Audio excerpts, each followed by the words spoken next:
Existem dois tipos de solidão.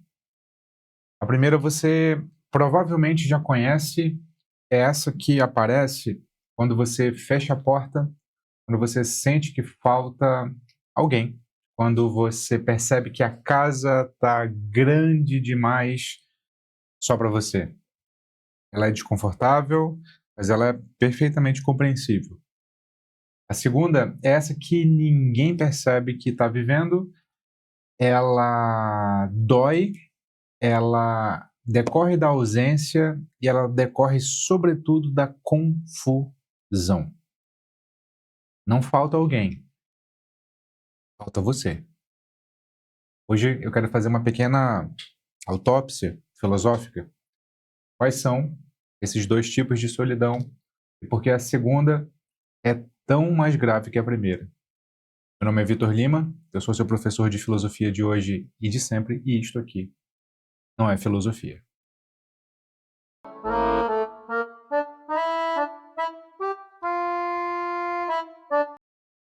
Essa aqui é a aula número 2 de uma sequência de aulas de aquecimento sobre o tema da solidão moderna.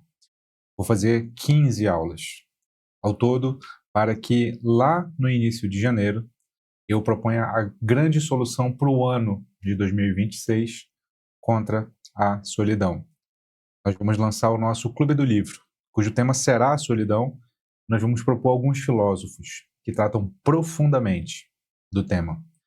E não haverá só filósofos, haverá grandes autores e grandes cientistas também. Você não perde por esperar. Caso você esteja ansioso para entrar no nosso Clube do Livro, Linhagens, tem um link aqui na descrição do vídeo e no primeiro comentário fixado para que você se inscreva como super interessado. Você vai ser o primeiro a entrar e possivelmente com um grande desconto. Então se inscreve lá. Eu quero utilizar algumas dimensões aqui para falar sobre o assunto, tá? Mas, sobretudo, eu quero falar sobre um problema. E eu quero introduzir o problema agora. Então, vem comigo. Quando alguém diz, veja só você, aqui eu estou consultando as minhas anotações, por isso que eu vou ficar olhando para cá, tá? Vou tirar essa garrafa aqui do centro. Quando alguém diz eu estou me sentindo sozinho, você acha que sabe do que se trata. Não sabe? Ou não acha? Mas a palavra solidão, ela cobre muitas coisas muito diferentes entre si. Como, assim, é como se fosse, algumas vezes, utilizar febre para se referir a incêndio, de tão diferente que essas coisas são. Então, a primeira solidão, da qual eu falei antes, ela é natural, ela é humana, ela é até saudável. A segunda é corrosiva, silenciosa, e normalmente ela vem disfarçada. Então, a pergunta central desse vídeo aqui, que é uma aula também, é qual é a solidão que você vive? E será que você já percebeu isso? Será que está tarde demais? Primeiro capítulo. A solidão da ausência, que é a solidão simples e a solidão óbvia, tá? Vamos começar pela solidão mais comum, que é a solidão da ausência. A solidão da ausência é o sentimento de estar fisicamente só, de estar isolado, sem companhia, sem troca, sem toque. É a solidão que dói porque você consegue reconhecer o que falta. Um amigo, um parceiro, um abraço, uma conversa, uma presença humana, correto? Um filósofo dinamarquês chamado Kierkegaard dizia que o indivíduo é sempre uma minoria de um só. E esse um só pesa. Se pesa. E é uma dor localizada. Você sabe onde está machucando. Você consegue apontar. E justamente por isso é uma solidão que passa. Que passa. Com uma ligação, com uma visita, com um encontro, com um café, com um boa tarde, com um oi, tudo bem? Vamos conversar? É uma solidão que dói porque falta um outro. Mas ela pressupõe que você está presente. E isso aqui é a chave. Essa é a solidão que a maioria das pessoas reconhece. Mas não é sobre ela que a gente precisa se preocupar. Vamos para o capítulo 2. A solidão da desconexão. A profunda, a perigosa. Há outro tipo de solidão. Aquela que você não resolve quando você convida alguém para conversar. Por quê? Porque o problema não é a ausência do outro. O problema é a ausência de si. Essa solidão vamos chamar de solidão da desconexão. Quando você está cercado de gente, imagina, você não necessariamente sente que pertence àquelas pessoas. Quando você fala, não necessariamente você se escuta falando.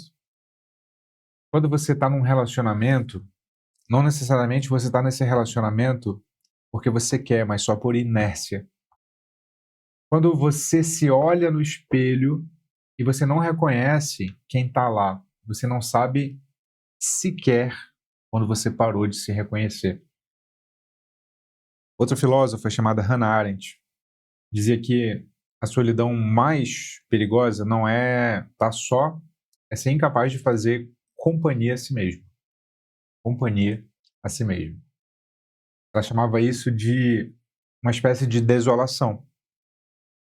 É um estado em que você é estrangeiro, não num estado que não é o seu, não num país que não é o seu, mas você é estrangeiro dentro de você mesmo. Já se sentiu assim? É a solidão que nasce quando você se traiu tantas vezes, mas tantas vezes, mas tantas vezes que você não sabe mais onde está a fronteira entre o que você é e o que você performa ser.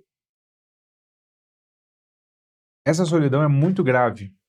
Ela é muito grave porque não tem testemunha. Não tem testemunha. Assim, não tem sinal de alerta. Não dá para pedir ajuda sobre algo que você muitas vezes não sabe nem nomear. Não sabe nem nomear. E aí vale a pena chamar a atenção aqui para uma metáfora que eu já usei com você, com o Kierkegaard, no vídeo de introdução dessa série. É uma metáfora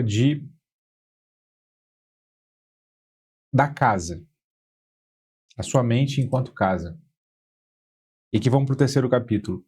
A metáfora da casa vazia. A da casa ocupada por estranhos também, pode ser. Os dois equivalem aqui. Imagina que você mora dentro de uma casa e a primeira solidão é quando essa casa não tem ninguém, né? Ela está vazia.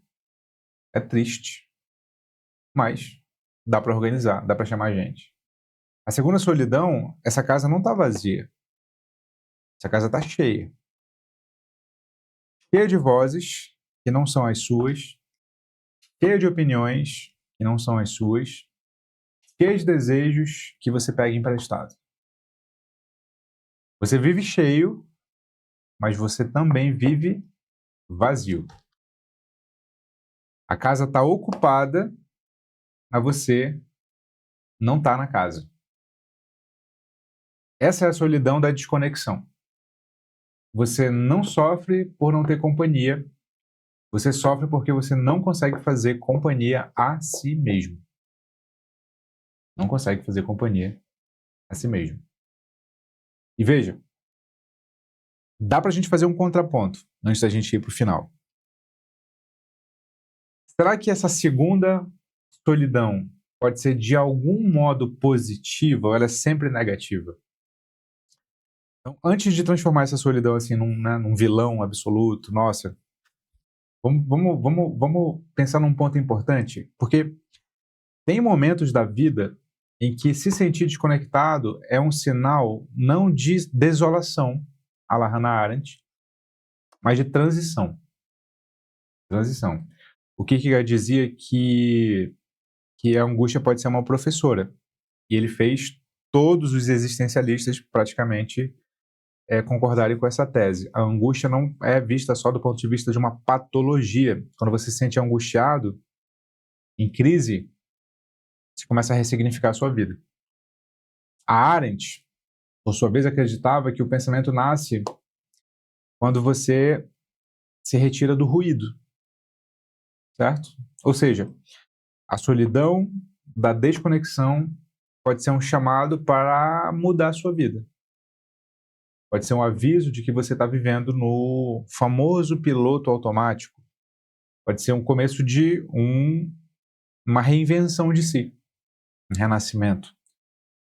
Claro, se você tiver coragem de atravessar enquanto está doendo. Então, essa é a exceção. A regra é adoecer. Mas essa solidão pode sim ser de vez em quando, assim, ela pode ser enriquecedora, em vez só de diminuidora de potência, à la Spinoza.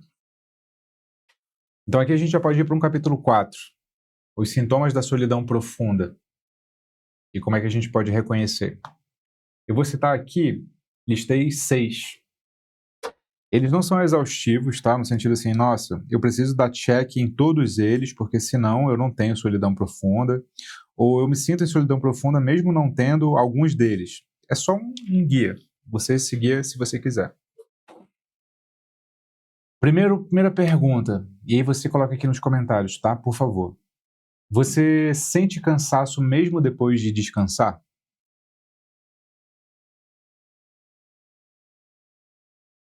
O que você me diria? Coloca aqui nos comentários. Segunda pergunta. Você perde prazer em coisas que antes preenchiam você? Segunda pergunta. Você fala de você mesmo, mesma, em terceira pessoa? Quarta pergunta. Você confunde desejo com obrigação? Quinta pergunta. Você busca companhia não por afeto, mas por distração? Sexta pergunta.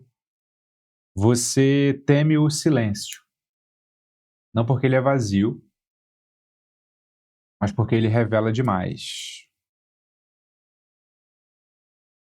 São sinais de que a casa que é a sua mente está ocupada por vozes que não são as suas.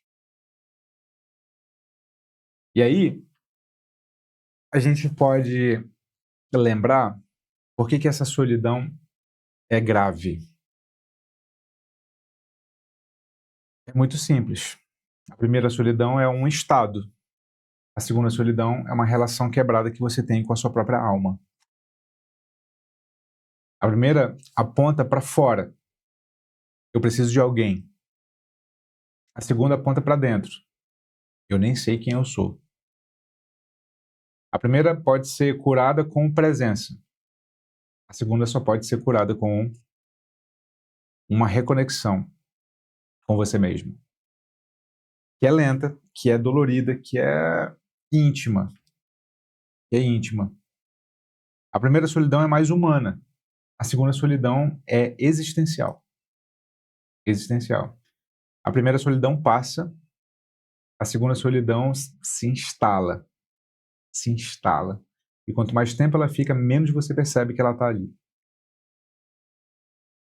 Então veja você. Talvez você esteja vivendo uma solidão da ausência. Isso é normal. Talvez você esteja vivendo na solidão da desconexão. Isso é grave. Mas eu quero que você pense que não é definitivo. Talvez você esteja oscilando entre as duas. Quase todo mundo oscila entre as duas. Normal. A solidão, no fim, não é um monstro. Perceba. Ela é uma linguagem e ela fala baixinho. Baixinho. A pergunta não é como fugir da solidão. A pergunta é que tipo de solidão está tentando falar com você agora. Qual delas? Qual delas? Você vai ter coragem para ouvir? Me responde aqui. Não se esqueça, você é o que pensa. Eu estou aqui para te ajudar a pensar melhor. Esse vídeo é uma sequência de vídeos, aquecimento, sobre a solidão contemporânea, a solidão moderna, que vai culminar no nosso início de Clube do Livro 2026, lá em janeiro. Se você já decidiu que quer entrar no Clube do Livro, em que filósofos e pensadores e artistas vão ser escolhidos para serem lidos para tratar do tema da solidão, o link está aqui na descrição do vídeo, no primeiro comentário fixado. Como sempre, fique com Sócrates.